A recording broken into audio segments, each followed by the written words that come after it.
But I need to get in the zone before commencing work on the XA. So today, what we're going into is we're hooking up the power steering, the Astra Power Steering Pump. I'm going to mount the fuel cell. That was a very long time ago. I was just editing the next video for the XA and I realized that intro was filmed months ago. So in that time, what's happened? I've built the man cave up a little bit. Actually, I've got to show you this.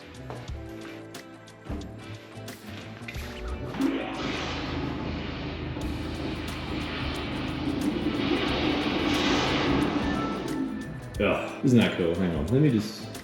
Right, we might, of course, match the Xbox. Rebuilt this kiosk, got a massive subwoofer in there, a couple little tweeters, upgraded the speak system a hell of a lot. So that's cool, I've been spending time on that. Been spending a lot of time on that. I don't even think we had sugar when I started filming that video. This is Waffle's new sister, no sugar. Yeah, so spending a lot of time in here. But also doing a lot of work to the XA. And in this episode, we'll be covering the fuel cell mount, the Astra Power Steering Pump, a couple of other little bits and pieces, getting the front end together, getting the headlights together, assembling the headlights. They are the Landau headlight. There was a lot of work involved in getting those right in the way that I wanted them, and a lot of customization needed to fit the headlights that I wanted to get the look that I want also. So a lot of big things happening, but all that stuff took a very long time. There was a lot of stuff going on in between that. The headlights took a hell of a lot of time because I did it by hand. Sanding them by hand was a massive rookie mistake. I should have just dropped them off and got it blasted by someone. But end result, looks pretty cool. And at the moment, Chrysler is off at the panel beaters, getting the bonnet, just a tiny little dent in the bonnet, just getting that back up and resprayed, and then I'll be selling the Chrysler. So here's the XA video, here's the XA update you've all been waiting for, before I inevitably sell the Chrysler and probably buy another bloody salvage car. But I don't want to show you too much, so let's get in the video so I can hurry up and edit this thing and get the new video out and hopefully upload a little bit more consistently. Alright, so got this kit from Viva, super cheap. Viva, Vivor. Got this nut riveter from Vivor. And because you can see the fuel cell from the back, I want to make the fasteners look pretty. So we just got these got these cap screws. I'm not sure if it's focusing.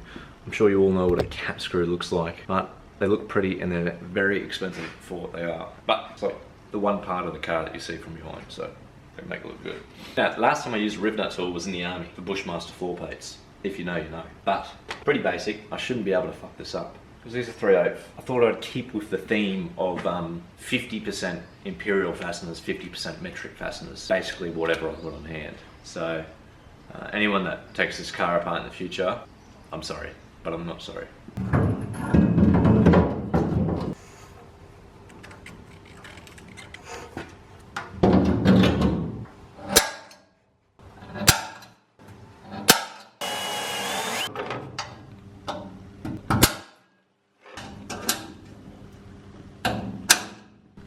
Alright, so major issue, I can't do any of the riv nuts because the tool literally does not fit in any point to get to literally any of them.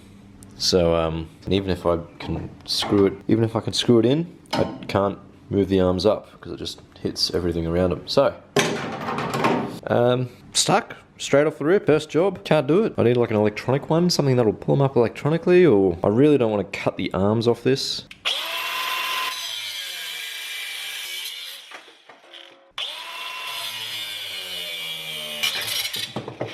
I'm not proud of what I've done here today. I'm not proud at all. But I can either fuck around for another hour or so trying to get these in some other way, or just do this. Like I said, it was a cheap tool, a Vivor. And if this pulls it off, like this, I feel like that speaks highly of the tool.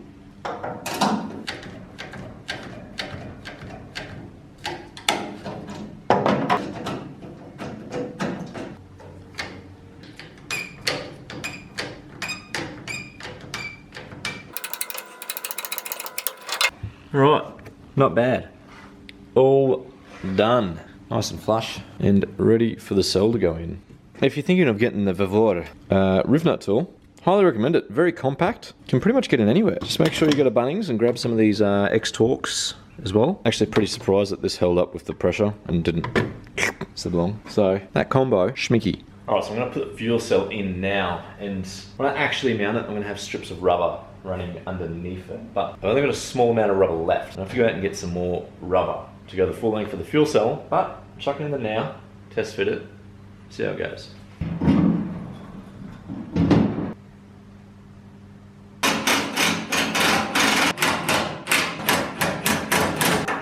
Alright, I thought it was way off, but once it went down, not too bad. When I did the paint mark and center punch the holes, this was flush with this, but it's just a little bit out. A little bit out on both sides though, so So, yeah, that's in. Fuel tank, done. Nah, I know some of you guys are probably screaming at your computers right now for me to put some rubber between the fuel cell and the chassis, so I'm gonna do that.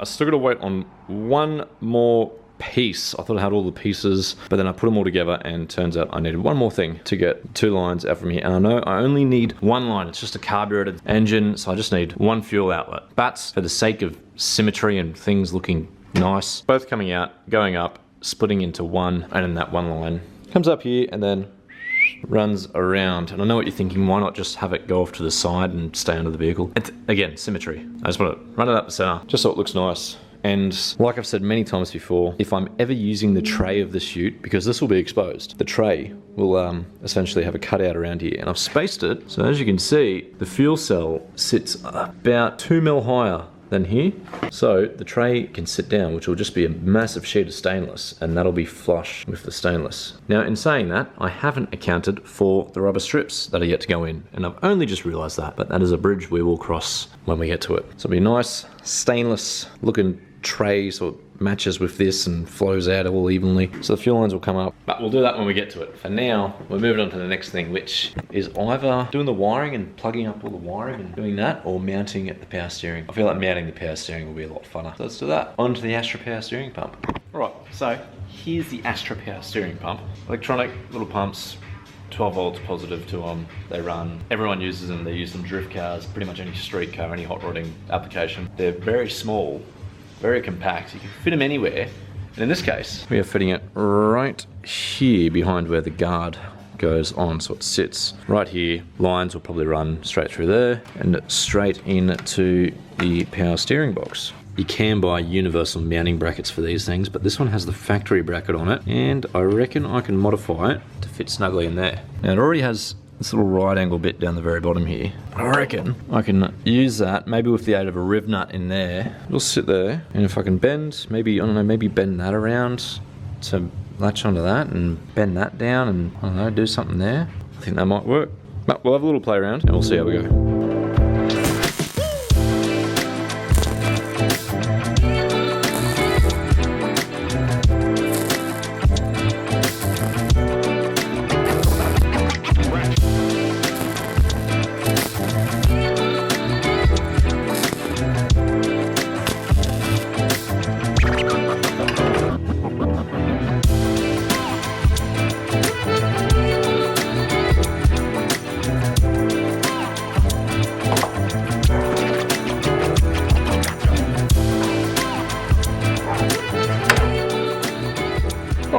Not bad at all.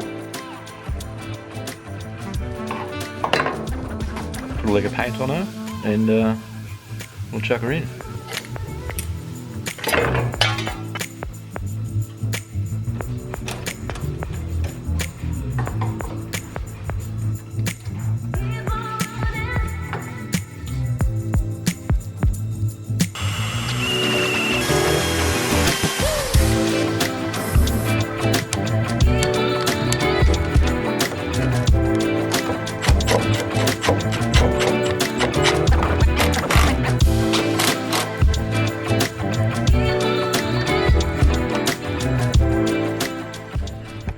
Alright, power steering pump, done, mounted. Mate, that looks bloody factory, I tell ya. Riv nuts, that absolutely looks sweet as. That's all sweet, so next up, we're gonna run these lines. So we've got return line and we've got the pressure line here. So I'll run them, might run them up into here or something like that. I don't know, we'll figure something out. But for now, it's getting late in the day. So I'm gonna pack up and I'll continue this tomorrow. pump is mounted and all fresh and in. I'm now just running the lines and not sure how to go, but we have pressure and return. So those are running out through here. I'll get a grommet to fit that there. That looks quite nice. I think that looks quite nice. And then they're coming out here into an interesting area. Now I've obviously got bigger rims and tires going on this, so hopefully it doesn't rub in this area. Obviously going to cut that down, but I might have to go and get the tires, put on the American racing rims just to test fit this. But for now, I think that roughly is okay on how it runs, and then I'll add in some clamps to tie them in. The return line, might just run that down this way to there. It sort of stays out of the way, I guess, rather than having two lines run up through here. Actually, that might just be the way to go, but we'll see how we go. All right, so this is what I've come up with. Return line there. Get on. Don't mind the kids' school holidays. That's what I've got to put up with. Like I was saying, pressure line, return line, coming up, using these cool little spaces there to make it look mucho professional. Going in here, obviously need some sort of rubber grommet going through there, and then coming into there. Looks very, looks real bloody cool. It's a shame that the steering box is a second-hand one and everything looks kind of old there, but yeah, not bad. Next will be the wiring, but I will not be doing that now. I still need to get some decent gauge wire to run the power and an 80 amp fuse. This pulls 75 amps on max lock. So, gonna run its own 80 amp fuse and get that all sorted before topping it up and filling it up. But now we'll move on to the headlights. All right, now onto the headlights. Like I said, this is the worst. This stuff is super not fun. It's taken me forever just to do one headlight, and that's like 50% done to the point of painting it. I still need to re-sand over it all, get it smoother, prime it again, smooth it out, prime it again. This one, I've experimented with paint stripper, paint remover. It's just, there was primer, paint on these headlights, and it's cooked. I ran out of sandpaper, so I had to go get some more. So, got some fresh sandpaper. Gonna finish off this headlight. Hopefully, in this lifetime, I can get this one primed, that one primed, ready for paint, and then I've got black paint to paint them in. And in terms of the headlights, follow me. Here are the headlights here. Here's actually a whole bunch of headlights. I ordered the wrong ones, so I've got some extras. But these are the headlights we're going with. Fully blacked out. No, there's no LED halo ring. I just want pure black, and there's no point in having a park ring around these headlights because they're going to be covered the whole time unless the headlights are turned on, which is when they pop up. So there's no point having an LED ring. So fully blacked out. I reckon it's going to look sick. Let's get into this work.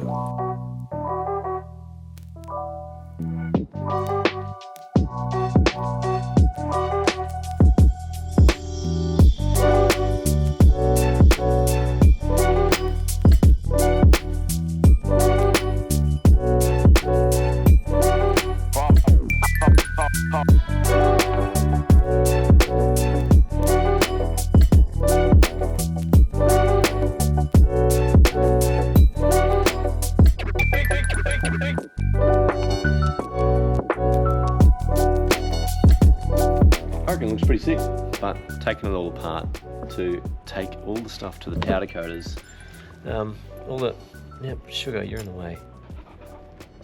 Bunch of the suspension, steering component, oh, there's another sugar. Like I was saying, steering, suspension bits, front bar, center grille posts, the front bar of the XC, all taken to the powder coaters, getting them done in matte black, just so it's all fresh, looks all nice. Then I can start putting the front end together and just generally getting the car back together. But if you enjoyed today's video, hit like, subscribe if you haven't already subscribed, and join me in the next episode where, I don't know, I'm gonna start filming that right now. I'm gonna end this and start the next episode. Might be doing wiring, general XA maintenance. Once again, thank you for watching the video, and I'll see you guys next time.